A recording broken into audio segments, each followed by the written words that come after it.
Save Neil Prendeville's number to your phone right now.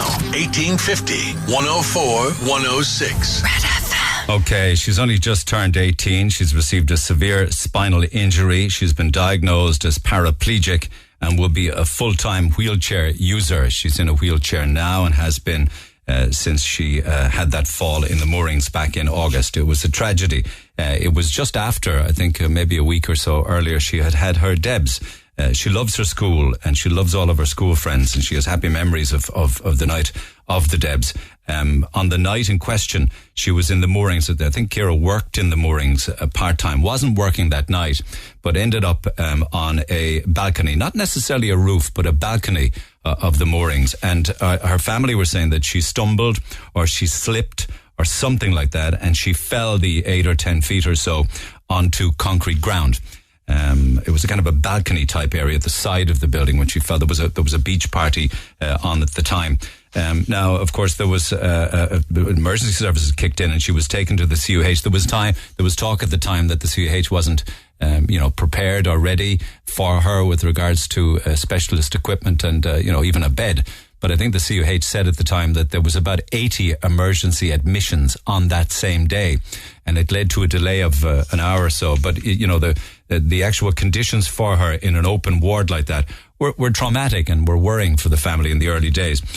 She has suffered severe spinal injuries when she fell from that room. She's been going through quite an amount of physiotherapy and counselling in the spinal injuries unit in Dublin. And I spoke to her earlier on this morning. And just you got to bear in mind that this is a very young girl whose life's been turned upside down. And the changes that she's going through in her life and her family's life as well, they're just huge, and they must take an awful lot to even just to take in every day. But you can be damn sure of one thing: she's living in the moment. She's living in the now. Well, what a 12 months it's been for you, though. Oh my God Almighty! How are your family? How are your parents and family? Yeah, they're good. Like, they've been really supportive through it all. Like, it was a big shock for everyone. Like, and everyone kind of came around to it in their own way. They must be very worried, though. Well, I think they're okay now. But at the start, yes, they were very worried. Do you mind me asking a little bit about that? I mean, are you comfortable talking about what you can remember? No, I can't talk about that. Have you no recall of it at all? Oh, no, I do. I can't talk about it. Yeah. Is it too upsetting? Yeah, it is, and I don't really feel comfortable talking about it. Yeah, I can understand that because it's life-changing. Yeah, it is. Yeah. What are the doctors saying, and the specialists and the surgeons? Well, at the moment, that's kind of the question, with the back injury, you never really know, but at the moment my injury is permanent, so, it could change over time, but it won't. At the moment, it's permanent, What do you mean by that? Did you say MG? Sorry? What did you say? Are you talking about the paralysis, is it? Yeah. And they're saying that it doesn't look good from the point of view of being able to walk again. Yeah. Yeah, that's because what I've regained now is kind of what they expected me to, and after that, then it's kind of, you never know. Everyone recovers differently from a back injury, so.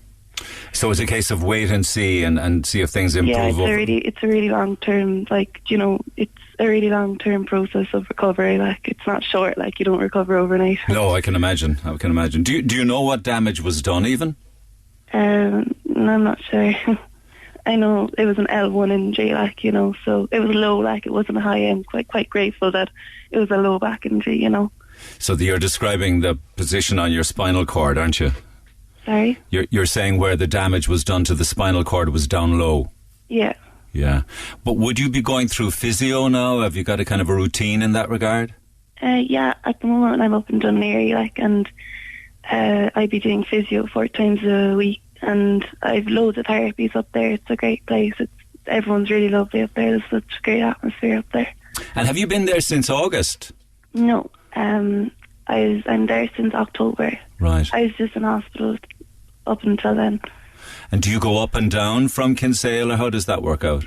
Well, at the start, they have a policy you have to stay there, so it was quite isolating at the start because you were just up there for like 3 or 4 weeks. But like obviously family and friends came and visited. But now I get to come on the weekends, like, so it's not as bad. So you're home at weekends? Yeah. And then back. How do you travel up and down? My dad used to come up and down, but now I get the train. Is that difficult? It is with the amount of stuff I'd be carrying up and down, but they're very helpful. Yeah. You're incredibly brave. I mean, I don't know whether people tell you that half enough. Thanks. for somebody so young, you know? I know, but I suppose you just kind of have to get on with life, don't you? Do you stay as positive as you can then? Yeah. I'm kind of surrounded by positivity, like, so it's great. So the physio, is that painful, or do you find that it's beneficial? It's more beneficial, like, you know, it'd be kind of strengthening a lot of your upper body and that sort of thing. So that from that point of view, then your arms are okay, and your neck and your head, it's clearly from your... Yeah, all of my upper body is okay. It's just my lower limbs that were damaged. And life in a wheelchair now, I mean, it's what, 6 months or so, maybe a little less than that? Are you it's 5 months. Yeah. And are you adapting to that? Does that take a lot of getting used to? Kind of, yeah. I mean, I don't know how to explain it, like. Yeah. It's like anything. It's just a complete change, isn't it? Yeah, completely. And did the family have to maybe adapt the home in any way? Yeah, we had to like get a stair lift in and stuff like that. But like at the moment, we've got like loads of fundraising and stuff going on by my community. They've been absolutely amazing. But they're trying to fundraise so I can get like equipment, and you know, we're trying to build something at the back of unit so that everything will be accessible to me. Because at the moment, you know, a lot of the appliances in like the kitchen and everything, they're just completely out of reach for me. You're too low for a lot of them, aren't you? Yeah. And they're probably set back too far for you to be able to reach a lot of things.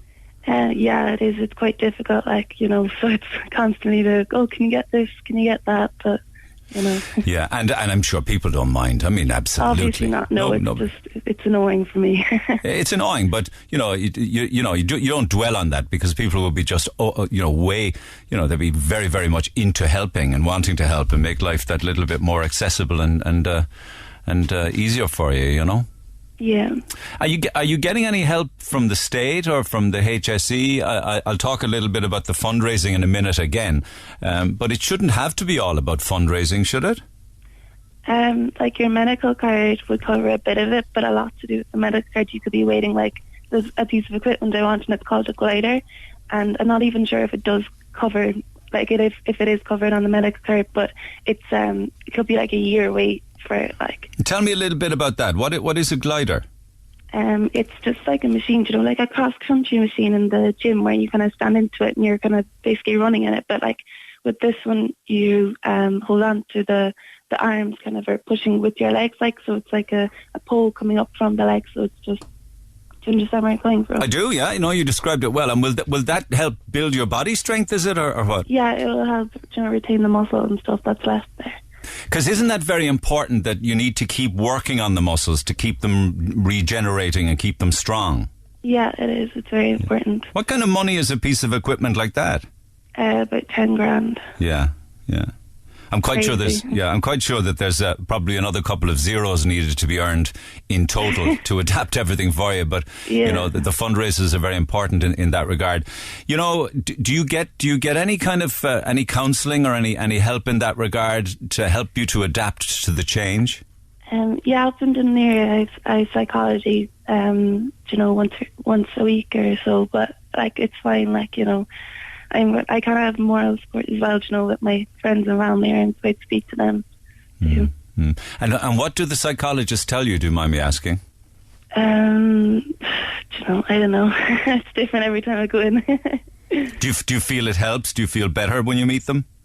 Yeah, like sometimes, you know, if you had an argument with someone or anything, you know, you just kind of go in and they'd calm you and you'd kind of come out, like, you know, more clear. I mean, it's very understandable that you would be frustrated from time to time, you know? Yeah, of course. I'm sure you'd have all sorts of different emotions depending on the time or the circumstances or what you're going through, and that's totally understandable. Yeah. And people would be very understanding of that, you know? Mm-hmm. Can I ask you a little bit about yourself? And you had just done your Leaving Cert, and how did that go? Do you know? Yeah, I was happy with it. Yeah. What are your intentions, or what were your intentions after leaving certificate? I'm still unsure of what I'm going to study like next year, in September. But when I finish Dunleary in the end of January, I'm going to do a nail technician course just to keep me going, in February. Yeah. Because there's always something I kind of wanted anyway. Yeah. To work, that would be in beauty and stuff like that?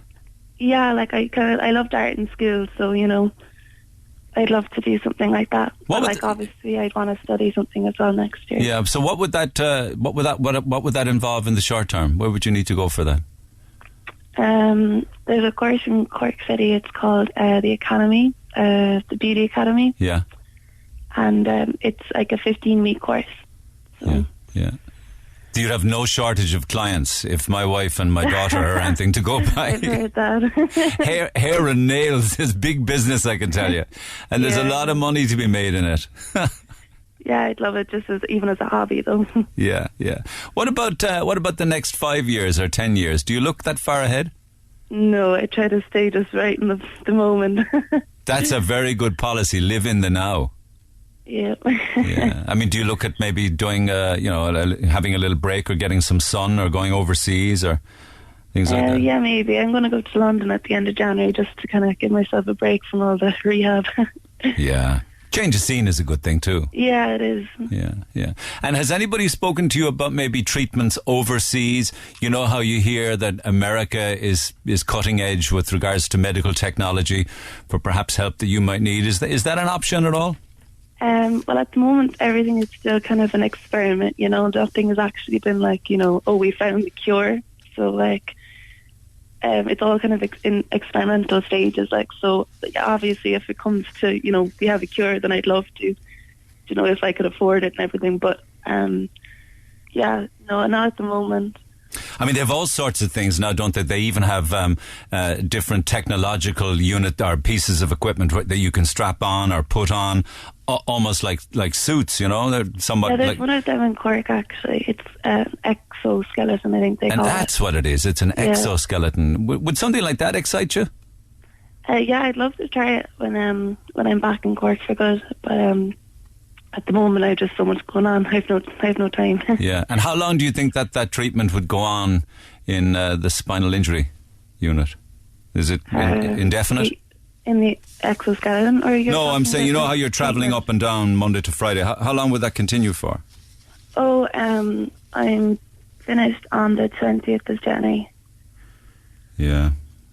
Have you met other people who are also in wheelchairs with mobility issues? You're surrounded by people up in Dunleary with all sorts of injuries. But I don't know. When you're up there, it doesn't even matter what your situation is. Everyone's just so lovely, But it's really an eye opener up there because I'm kind of grateful for what happened to me because some people just have so much worse off. You're relieved because it could have been an awful lot worse. Yeah, it could have been when you see people in such a worse condition than you, you're just kind of oh, well, thank God.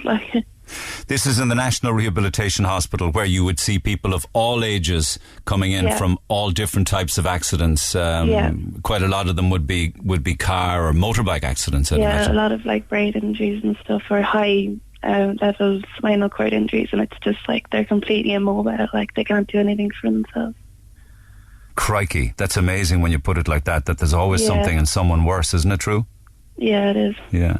But having said that, you gain a lot of strength from meeting other people who are like you. Yeah, it is. It was, it was great. It's a great experience to meet. I've met so much amazing people up there.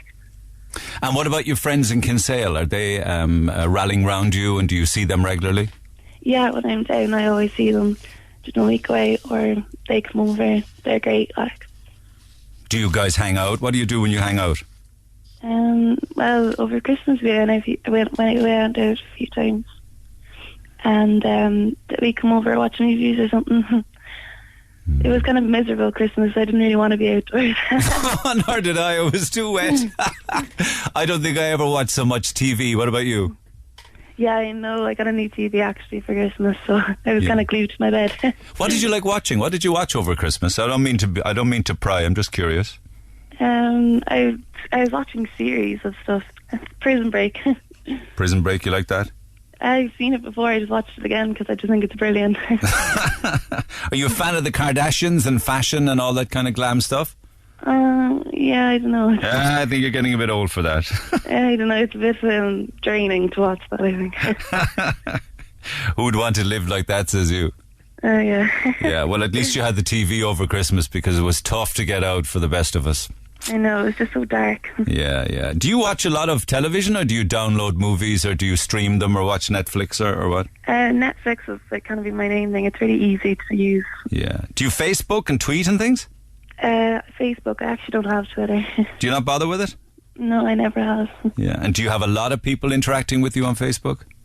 What do you mean by that? No, I mean, it's important to stay in touch with people, even if your mobility is somewhat limited, and Facebook is a good way of staying in touch. Yeah, of course. I'd be speaking to all my friends and stuff through it. What about the fundraisers? What's involved in those? There's a big launch night, and they've set up a thing called the Ciara O Brien Trust. How aware are you of what's going on? Fairly aware. Like, I'm away a lot, but when I'm back, one of the girls, Adele, comes up to see me, and she fills me in loads of stuff.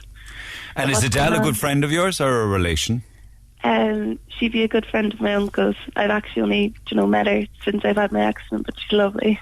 She's lovely. Yeah, I was talking to her. Yes, she's lovely. So what will the fundraiser do? I mean, what's involved? I know that there's for instance, a 5K fun walk. Yeah, that's on the 14th of February. It's on out in Gary Lucas. I think it starts at Gary Lucas, and it just should be a fun day. It's a walk that starts on Gary Lucas beach at midday. And everybody that wants to be part of it can be directed towards your Facebook page. I mean, I'll look after all of that. But I'd imagine there's a lot of other things planned in the coming months as well, and across the back of the winter and into the spring. I'm actually not sure. That's the only one I know of at the moment. But they've had a load of events previous to now, before Christmas. Be great for you to get some sun as well, wouldn't it? I'm just thinking... Sun is always a great... I love it. Yeah, sun is a great energizer, particularly after the Christmas we've had. If you could head to the sun, where would you like to go? God, I don't know. Where have you been? I've been to Turkey, Spain, Gran Canaria, Lanzarote. You've done it all then? Yeah, well, not all. I have to go plenty more. There's a lot more to do. And when, like, say, last year or the year before, did you, like a lot of other girls your age, did you go away with a bunch of friends to the sun? I actually never done that.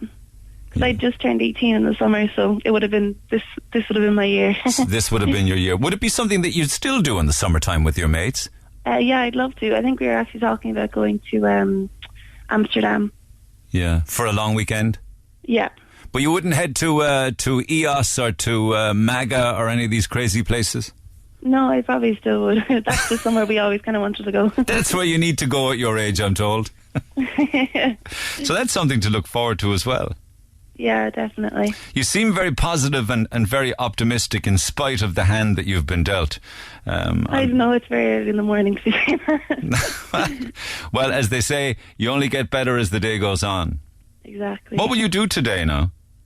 Well, I have to pack because I'm going back to Dublin tonight, so get organised. So a lot to pack? Yeah. Yeah. How are you doing for food? Is your appetite okay? Do you eat properly, or are you... Yeah, no, that's perfect. At the start it was terrible, but it's back to normal now. Okay. And probably pigged out and junk over the Christmas? Yeah. Well, look, good luck with your treatment. I'm sorry for waking you so early. You're very kind to take my call. It would be lovely to stay in touch with you, to see how you're doing and how the family are doing and all of your friends. Can I just say, when we heard of this way back, everybody was so worried and so upset to hear that something so tragic would happen to somebody so young. And you're probably aware that everybody in Cork was thinking of you and your family, and we haven't forgotten about you. Oh, thank you. Really kind. I know, and in spite of what you're going through, it's great to hear you so positive that you meet people who are much worse off than you. That's incredibly strong and brave of you. Yeah, thank you. There's a bit of an old head on young shoulders, Ciara. Forced to grow up, I'd say. Yeah, I know. I'd just like to say thank you to all my community in Kinsale and Kinsale Community School, because you've been absolutely amazing. All of your... Everything for my family and everything. They've been so supportive. That's the school that you went to? Yeah. That would be all of your buddies in school and your teachers and things? Yeah, they've been so great. They did a fundraising walk, actually, and they raised so much money, and it just seemed like a great day. Saw it over Snapchat. Yeah, you're lucky to have so many people in your life. Yeah, I know. Okay, well look, we'll stay in touch, and any of the fundraising activity that's organised on your behalf, we'll take care of all of that on air and on Twitter and on Facebook and everything else like that, and we'll get you all of the help and the support that you need. Thank you very much. You have a lot of people in your corner as it is. I know, I'm so lucky. Okay, have a great day, Ciara. Mind yourself. You too. Bye. Bye. I was her, she was me.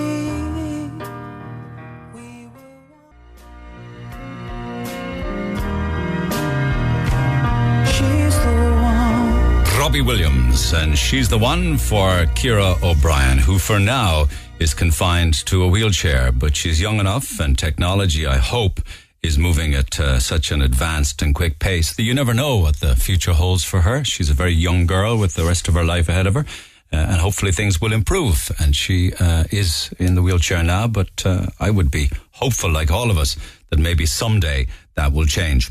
In the meantime, there's a launch night for the Ciara O Brien Trust happening at the White Lady Hotel on the 14th of January at 8 p.m. And anybody that would like to get involved can either go there or indeed check out their Facebook page. If you get some time today, go do that. It's the Ciara O Brien Trust. Ciara is spelled Ciara Obrien, Trust, all one word. And they've got a Facebook page. There is that charity walk, that 5K fun walk starting at Gary Lucas Beach at midday on Sunday, the 14th of February. So 2 14s, 14th of January at the White Lady, 14th of February at Gary Lucas Beach, and the Facebook page. The it's just Ciara O Brien Trust. And there will be fundraisers, of course. There will need to be fundraisers. She spoke about some of the equipment that she needs because the house has to be adapted clearly. And when you're in a wheelchair, of course, many, many things are out of reach. And many things need adapting, as you can well imagine. So all help needed. So we'll stay in touch with that and wish Ciara well, and her family and her friends and the great community down there in Kinsale. Lines open at 1-850-104-106. Back after these. The Neil Prendeville Show. With Nissan. The Nissan Qashqai. Class-leading resale value means you'll never look back. Red FM.